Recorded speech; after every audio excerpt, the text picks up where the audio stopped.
¿Os acordáis de esa sensación? Esa primera vez. La primera vez que vuestros padres os dejaban jugar un ratito más después de cenar.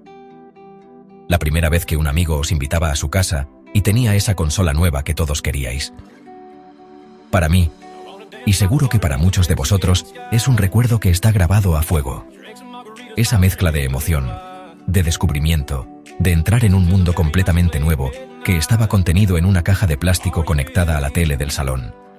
Era pura magia, chavales. Una sensación que, por mucho que avancen los gráficos, es difícil de replicar.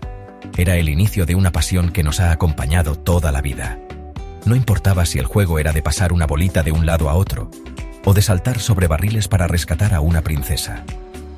Lo que importaba era el momento, el desafío de superar tu propia puntuación, el pique sano con tu hermano para ver quién llegaba más lejos, la alegría de descubrir un pasadizo secreto por pura casualidad. Para entender cómo hemos llegado hasta aquí, tenemos que viajar muy atrás en el tiempo. Mucho antes de los gráficos en 4K y el ray tracing, tenemos que irnos a los años 70, una época donde la idea de controlar píxeles en una pantalla era algo de ciencia ficción. Y ahí, en medio de todo, apareció una cosa muy simple: Pong.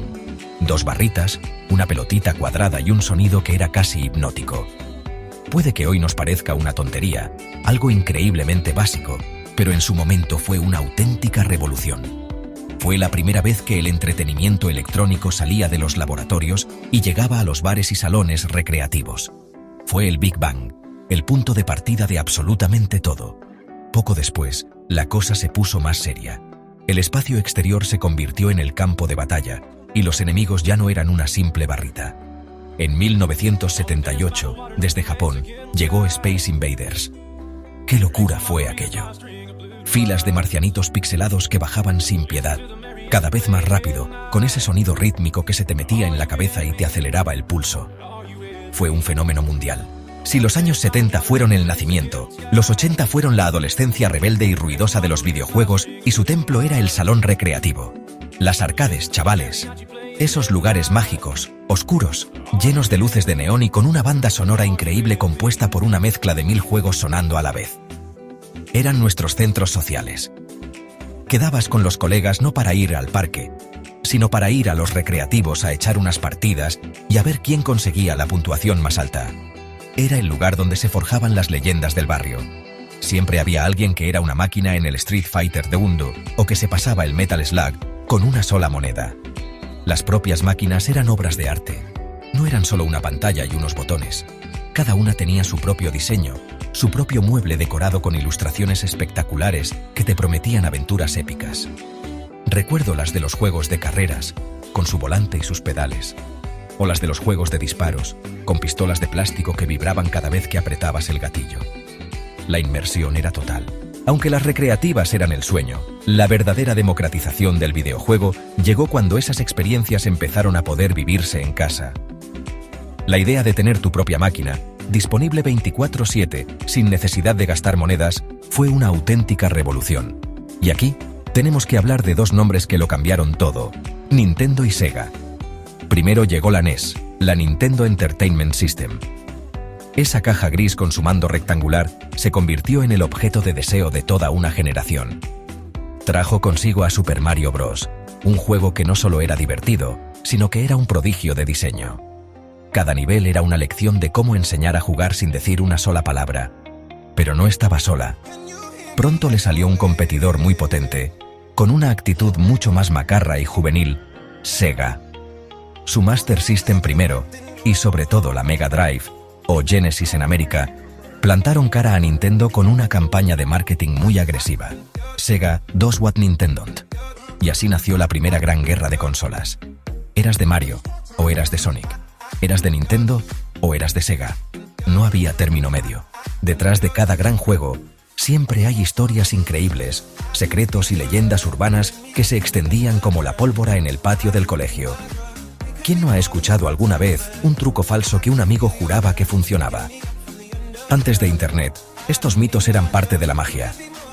Uno de los más famosos es el de Mew en Pokémon Rojo y Azul.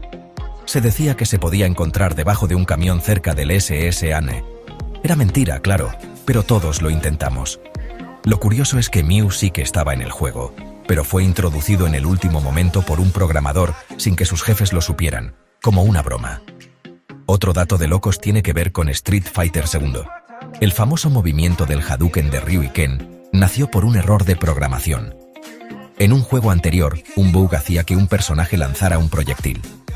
Y hablando de errores, ¿sabíais que el famoso código Konami, arriba, arriba, abajo, abajo, izquierda, derecha, B, A, Start, se creó porque el desarrollador que lo probaba encontraba el juego Gradius demasiado difícil? Las rivalidades también generaron sus propias leyendas. Durante la guerra entre Nintendo y Sega, la mascota de Sega, Sonic, fue diseñada para ser todo lo contrario a Mario. Mario era lento y metódico. Sonic era rápido y con una actitud chulesca. Hubo un momento en que los videojuegos pasaron de ser un hobby para frikis en sus habitaciones a convertirse en una fuerza dominante en la cultura popular mundial. Este cambio no ocurrió de la noche a la mañana. Fue un proceso gradual que se aceleró de forma increíble a finales de los 90 y principios de los 2000. De repente, los videojuegos estaban en todas partes. Los personajes de los juegos protagonizaban películas de Hollywood, aparecían en cajas de cereales y tenían sus propias líneas de juguetes. Lara Croft, de Tomb Raider, se convirtió en un icono global, una mezcla de Indiana Jones y James Bond que trascendió el mundo del gaming para aparecer en portadas de revistas de moda. La música de los videojuegos también empezó a ser reconocida como una forma de arte.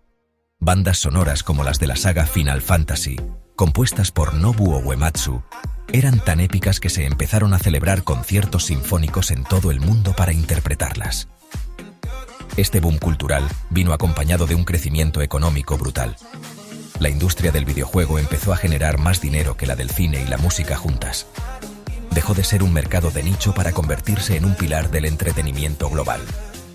Franquicias como Grand Theft Auto rompían todos los récords de ventas con cada nuevo lanzamiento, generando debates y polémicas que los mantenían en las noticias durante meses. Los videojuegos ya no eran cosa de niños, eran un fenómeno de masas, una afición compartida por personas de todas las edades, géneros y nacionalidades. Y entonces llegó Internet. Y lo cambió absolutamente todo. Al principio, jugar con otra persona significaba estar en la misma habitación, compartiendo sofá y pantalla partida. Era genial, pero estabas limitado a tus amigos cercanos. Internet rompió esas barreras. De repente podías jugar contra alguien que estaba en la otra punta del mundo. Los primeros juegos en línea para PC, como Quake o StarCraft, crearon comunidades increíblemente apasionadas. Se formaron clanes, se organizaron los primeros torneos y nació una nueva forma de competir. Ya no jugabas contra la máquina, jugabas contra la inteligencia y la habilidad impredecible de otra persona. El verdadero bombazo para el gran público llegó con las consolas.